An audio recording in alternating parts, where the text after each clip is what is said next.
do you want to move, close to giving birth, find a new doctor, get everything going again? My name is Lukas Wernthaler. I grew up in Germany and I've been living in the United States for 23 years. In Germany, I grew up in a small town of 300 people. The name is Langenhettenbach. This was a great town as a kid.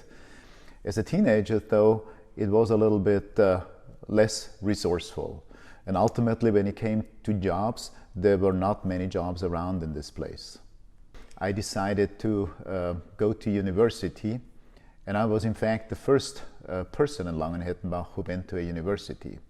So, I finished my degree, and ultimately I found a job at a manufacturing company. The job in Trostberg was good. I liked it very much. But then my boss started undermining me, and he canceled a project that I was working on that was going very well, and with that my career took a downturn. Luckily, I was working on a second project, and during that project I met the CEO of an American company. We struck it off. He said he would have a job for me. I interviewed and he offered me the job.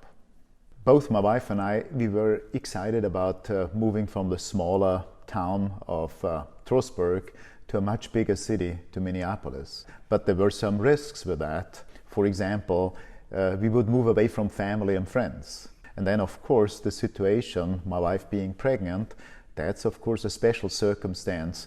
Do you want to move, close to giving birth, find a new doctor, get everything going again? My wife and I had to think about it because we had to make a decision. What should we do? Obviously, the job was very, very positive outlook, and then the situation with family, pregnancy, and so was a consideration. And we came to the conclusion that we wanted to do it, and that's ultimately what we did. We moved to the United States. Moving to the United States turned out to be a great decision for my family and I. Our two sons were born there, and we now enjoy that they don't have the same challenges that we were facing in the small town where we had very few opportunities.